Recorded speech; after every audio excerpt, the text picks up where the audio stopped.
Overcoming self-doubt and imposter syndrome, a much more effective way. Hi, everyone. Welcome back to another episode of Rapid Subconscious Reprogramming Community. Here, Tommy Walker, the mind engineer, sharing insight and tools to help you start making changes in your life. So thank you very much. If you're watching, I would like to ask you to type #live. If you're watching replay, #replay, that will be great. Remember that it's a small thing that you can do, and it goes a long way because more people get to see this. The more people engage, the more people comment, the more people get to see this. And as you know, I'm doing this for free to be able to help people out there. A lot of people are struggling in different areas in their life, in different parts of the world, right? So the idea is to be able to give insight and tools to start helping people get out of their old ways and start becoming more their true self. Hey, Chris. Hey, Brenda. Thank you very much for watching. So let's talk today about overcoming self-doubt and imposter syndrome. We need to understand where these things come from and how the mind works, because if we're trying to make changes and we're not understanding the mechanism, it's going to make it very difficult. Hey, Richard, thanks for stopping by. So let's start in understanding how the mind works and why we're feeling self-doubt, right, and imposter. What the mind does is going back into past memories to check what happened in the past and what you started believing in yourself. So imagine that when you were a kid, you got a bad grade, or you didn't behave correctly, or your mom showed more love and appreciation according to you towards your siblings, towards a sister, towards a brother, older, younger, it doesn't matter. As we go through different instances along childhood, the mind starts creating stories, and those stories are created according to the mind to the truth. So we got to be first very conscious that when we're talking about false beliefs, actually, I started calling them more now as I work one-on-one with people. And when I talk like this, sometimes I talk about false beliefs. That makes it easier for people to understand. But I talk about partial truths. So the mind uses past events to think about what could happen in the future, right, according to what happened in the past. So the mind is projecting a potential future with what happened in the past. That's how it works. That's why a lot of people, although they try different things, affirmation, positivity, different things to be able to supposedly change, overcome their self-doubt or the imposter syndrome, and they're struggling still, they need to understand how the mind works. So if I want to fix a car, if I don't know about cars, it's going to make it very difficult to fix a car. And I say this all the time, but it's very important to understand. I cannot fix a car if I don't know about cars. Because if you want to fix a car, would you take it to a cardiologist? Would you take it to the hospital, the car? Yes or no, type in the chat. I know it sounds stupid, but just to have that interaction, right? Would you take your car to get fixed to the hospital? Of course not. You're going to take it to a mechanic, right? So it's important to understand that you're going to take it to somebody that knows about how a car works. So here, what I'm trying to share with you is how the mind works. Telling yourself positive things is not going to work when you have self-doubt for most people. Why? Because when I tell myself positive things, the mind is going to go back into the past and is going to look for proof to see if that is right or wrong. Subconsciously, it has beliefs, programs, and memories that back up what you believe in. So if I believe that I'm not good enough and I start telling myself that I'm good enough, and I have worked with hundreds of people along these years that I've been doing this that had tried to change their belief system to overcome things by using what I call fake positivity, right? It doesn't work because the mind is going to go back into the files, into the past, and say, wait, Tommy, you're telling yourself that you're not good enough. You're telling yourself that you're good enough. Positivity. Oh, I'm good enough. I'm good enough. The mind goes into the past and says, no, Tommy, look, over here, you were bullied because you did something silly. Over here, your mom got angry at you because you did this wrong. Over here, your brother was bullying you because you did something wrong. Over here, this happened. Over here, this happened. And it has proof in my past that I'm not good enough. So by trying to overcome imposter syndrome, by trying to overcome self-doubt, by pumping myself with positivity, is normally not working for most people. Okay, so stop that, please, because as Einstein said, if you keep trying the same thing, expecting different results, it's not going to work. And unfortunately, I know, what comes to my mind right now, a part of me was saying, like, but Tommy, these people think that because they have been convinced by others, gurus, that you got to keep doing it longer and longer and longer. The longer you do it, eventually you're going to override the mind. For a very few percentage of people that might work, but for the most people out there, vast majority, it doesn't work. Fake positivity doesn't work. So instead, what do I do with the people that I work with to help them start making changes? First of all, understanding that the mind has valid reasons to feel like you're an imposter and to have self-doubt. First, we need to start validating how you feel. Validating doesn't mean that you're saying that is correct and that it's not going to change. Validating is just saying, hey, it makes sense. I have proof from my past to believe this. Because a lot of people go into war with their mind thinking that, oh, I shouldn't feel this, I shouldn't feel that, I shouldn't think this, I shouldn't think that. Type a 1 in the chat if this has happened to you, where you have kind of gone into war with your mind, where you might have said to yourself, oh, I shouldn't think like this, or I shouldn't feel like this, right? So I know the answer is going to be a 1 for most people, because most people are going into war with their mind. They're trying to change their mind by forcing themselves, by thinking that, oh, if I think different, it's going to change. And again, it might work for some people, but it doesn't work for most. So I need to start first validating how I feel or think. There is, and look at this, the key that I use in the people that I work with is a part of me feels or thinks blah, this. A part of me thinks that I'm not good enough. A part of me feels like a loser. A part of me thinks that I'm a loser. It depends for each person, but I need to start identifying, exploring the mind to identify the different programs, right? I'm going to share some steps that I share all the time on how to do this, but just in case, right, you have forgotten, you're not applying them, we're going to go there in a second. So I need to check. A part of me feels or thinks this, right? Because when I say a part of me, I'm separating. If I'm that part, there's nothing I can do. But when I say a part of me, I'm creating a separation. I become an observer. What I believe is that we're spiritual beings living a human experience. So in the human experience, we feel or think that we are not good enough, inadequate, bad, or whatever other story that we're telling ourselves. So I believe that from spirit, we can become the observers of that part of us. So it's not me, it's an observer. Okay, you can see it as, again, spirit, you can see it as another part of you, doesn't matter, but a part of you is observing the part of you that is feeling self-doubt, thinking that it's not good enough, it's an imposter, whatever it is. Next step is, okay, how am I feeling? First important question. How am I feeling? Oh, I'm feeling sad, I'm feeling frustrated, I'm feeling, shame, I'm feeling whatever it is.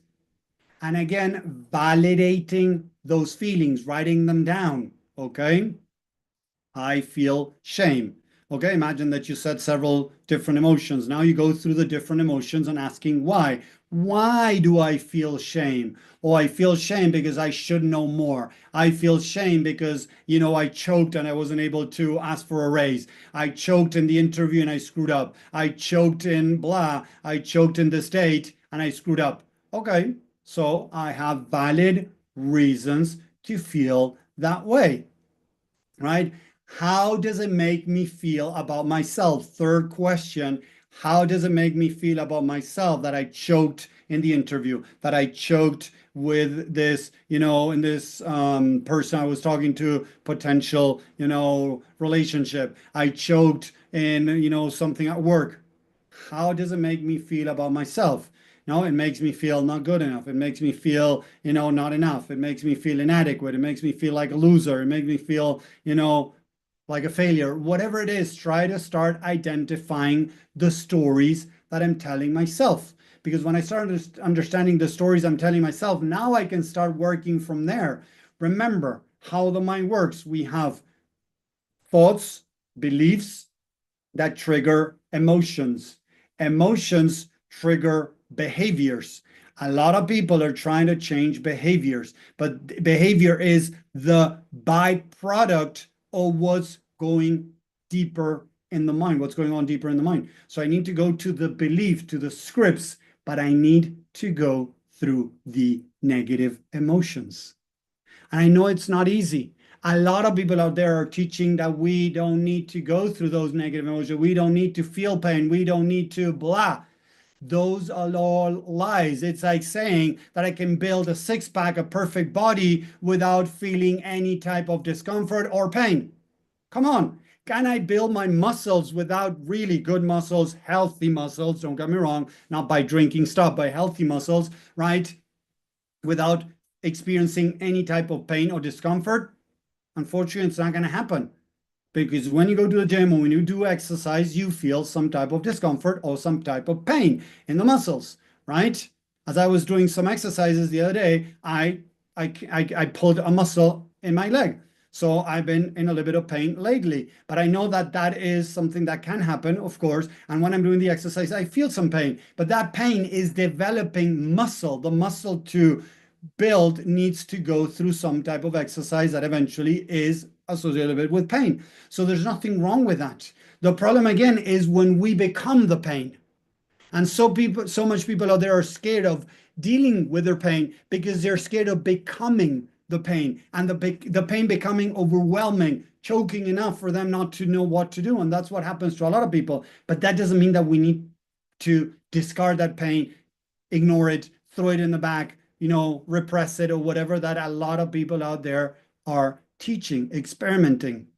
So type it too in the chat if you have heard, if you have followed in the past, or if you're still following people that teach you that you have to deny the negatives, that you're not the negative, so just let them pass, let them go, release, or whatever they're telling you. The right way to release, to let go a negative emotion is by dealing with it, by learning what's behind it. Because again, as I always say, if you have a company dumping toxics into a lake, and I come in with a team of people and we clean the lake, but the company doesn't stop dumping toxic into the lake in a week, the lake is going to be in the same spot it was before we were there. Good, Richard. He says, I don't follow people that teach you to ignore. Good. The idea is not to ignore. The idea is to learn from the negatives. What is the wisdom behind the negatives? Because those negatives have a lot of wisdom to share with you. So again, it could be events from your past that the mind is using, that you failed at school, you failed at home, you failed at a sport, something you did wrong and nobody was there to guide you and you started thinking that you were a failure. And now you have the imposter syndrome. Now you find yourself with lots of self-doubt. So I need to start embracing that, validating that how I'm feeling today is the result of past experiences. So the next step you can do is ask the mind, where could I have learned that I'm not good enough? Where could I have learned that I'm an imposter? I'm not good enough. I'm a failure. I'm inadequate. I'm never going to make it. Whatever the script that you found. And it's not sometimes easy to go into the mind because, again, the mind doesn't want to admit those beliefs. Because if the mind says, oh, I'm inadequate, many times when we didn't create that separation, the mind thinks that it is inadequate. So it doesn't want to reveal that belief because it's trying to protect you.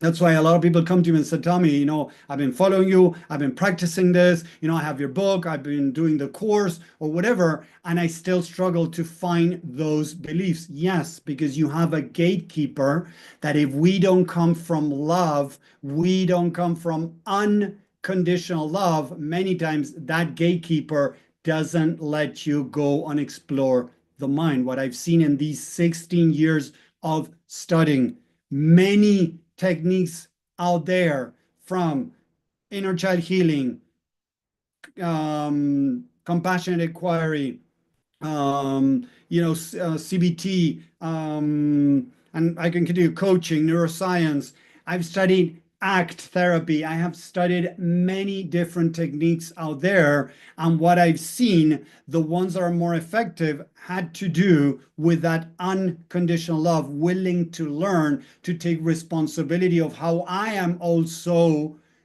building these negative habits or are reinforcing these beliefs. Because when I feel I'm an imposter and then I do something wrong and then I tell myself, oh, you're stupid, I'm in a way confirming those beliefs. So I need to take responsibility and I need to open the mind through unconditional love. If I'm not standing unconditional love, and again, going back to what I believe we're spiritual beings living a human experience, we're connecting more with God, universe, Mother Nature, whatever you want to call it, doesn't matter. You're connected with something higher. Love is a higher frequency. The more you're able to connect with that love, it makes it easier to let the mind open up to check what is going on.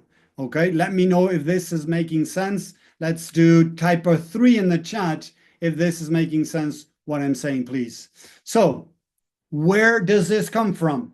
So I'm going to go review material from my past memories where I might have gone through a situation where maybe I was at school when I was, 6 years old, 7 year olds, and 7 year old. I don't remember exactly I'm just making up an example, right? Imagine that you were 6 or 7 and, there was some kids making fun of you, right? So how could I have felt back then? I felt sad. And you might not remember, so the secret weapon that I use is instead of remember, is I use the word imagine. How do you imagine you could have felt back then when you were bullied, when you were laughed at? Oh, it made me feel sad. It made me feel, powerless. It made me feel, this, that. And you start going through the different emotions, right? Shame, sad, things like that. Okay, why this, why that? And then we go into the third one. How did it make me feel about myself as that little kid? So how could that little kid might have felt when they were bullying him, they were laughing at him?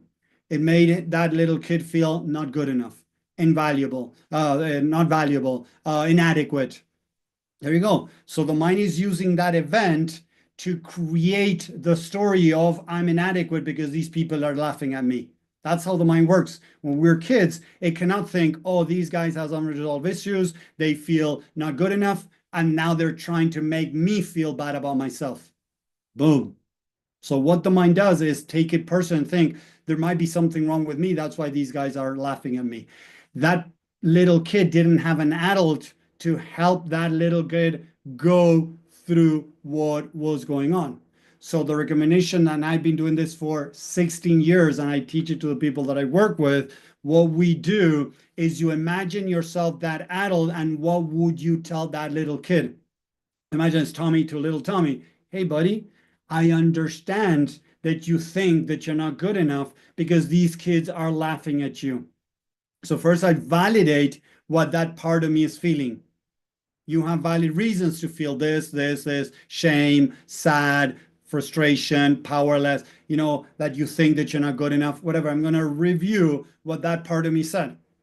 Then what I'm going to do is I'm going to slowly start bringing we have the partial truth. That part of me thinks that I'm not good enough. I'm going to bring the higher truth.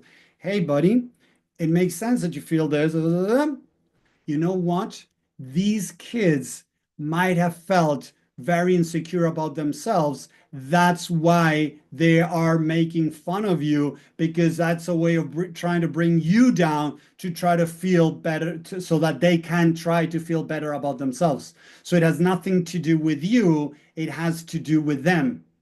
Imagine if when we were going through childhood, through challenges, we might have had an adult that would have been there helping us process whatever we went through. How would your life look? How would your life look like if you had an adult supporting you, loving you, and telling you the higher truth behind every challenge? Instead of letting the mind think, oh, I'm not good enough. Oh, I don't deserve. That's why these kids are doing this. Oh, my mom got angry because I'm not good enough. Oh, my dad hates me because he just slapped me. Imagine if you would have had somebody there saying, hey, your dad just slapped you because he's going through a lot of stress and he's not being able to handle his own frustrations, so he's taking it on you. How would your life look today if you would have had somebody guiding you through those challenges? Type it in the chat. Different or the same? Type the word same or different in the chat if your life would have changed if you had somebody there. The good thing, people, is that the mind has no time. For the mind, there's no time. So we can go back, and this is proven through science, that the mind has no time. So we can go back in time, imagining a new memory where you step in a very loving way and you help that part of you process what happens. So what the mind does, it creates a new memory that kind of replaces the old story of, oh, I'm not good enough. That's why my dad is hitting me. Oh, my dad is hitting me. So it changes to this. My dad is hitting me because he's feeling frustrated. My dad is not paying attention to me because of his own limitations. He cannot see my greatness because of his limitations. And now I start believing in myself. As I start creating that from childhood and kind of rewriting the stories of what I believe when I was a kid, suddenly the mind cannot use that story anymore to think that, oh, I'm not good enough. So the mind now goes back and says, oh, I'm good enough. I'm good enough even if my dad hit me. So imagine if you start changing the different memories that your mind is using to think that you're an imposter, to bring that self-doubt. Imagine how your life could start changing today if the mind is not connecting to those past negative memories with the negative stories that created, and it started changing into positive stories. You release the emotions and you start changing the stories. That's exactly the work that I've been doing for the last 16 years for myself and for thousands of people around the world to see amazing changes. Because again, the mind uses the past to imagine a potential future. And according to that, it starts creating behaviors to protect you from that potential future. What does that mean? If I feel that I'm not good enough, the mind is going to create procrastination to keep me stuck from taking actions to avoid feeling pain. The pain of potentially not achieving what I like and then confirming, quote unquote, that I'm not good enough. So the mind has, I'm not good enough. So it needs to create a behavior to avoid confirming that I'm not good enough. That's why a lot of people fall into people pleasing, procrastination, perfectionism, different types of behaviors to try to avoid pain. The problem is that those behaviors have, of course, are causing problems in your life. If you're procrastinating, of course, it's causing problems. If you fall in perfectionism, it's draining to always try to do everything perfect. And it brings many times, it brings burnout, a lot of stress, a lot of anxiety, and it brings problems to yourself and to the people around you. I work with a lot of people, even high achievers, that were under a lot of stress. Why? Because they wanted to be perfect. So we worked on loving and accepting themselves, reducing those scripts that were creating the perfectionism as a byproduct, and they were able to reduce their stress and still high perform, but avoiding the burnout. And that's what we're looking for.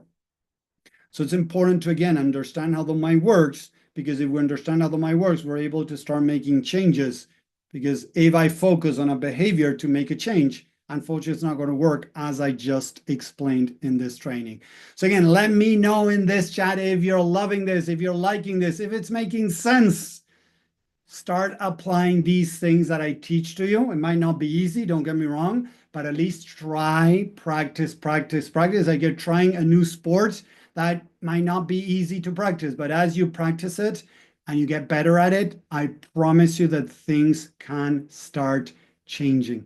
Things can start changing, but you need to work on these things, on these three basic questions. How do I feel? Why do I feel this? How does this make me feel about myself? To try to start making those changes. I need to validate however I feel. I got to validate however I think. Even if I say, oh, there's a part of me that says that I'm not good enough, it has valid reasons. Stop fighting that. Start embracing it. and you'll see how your life can start changing. So thank you very much. I'm glad that it makes total sense. I'm reading here the comments. I hope you enjoyed this, and I'll see you next live. Thank you very much. Have a great week, and I hope you can start practicing these things. Bye, everyone.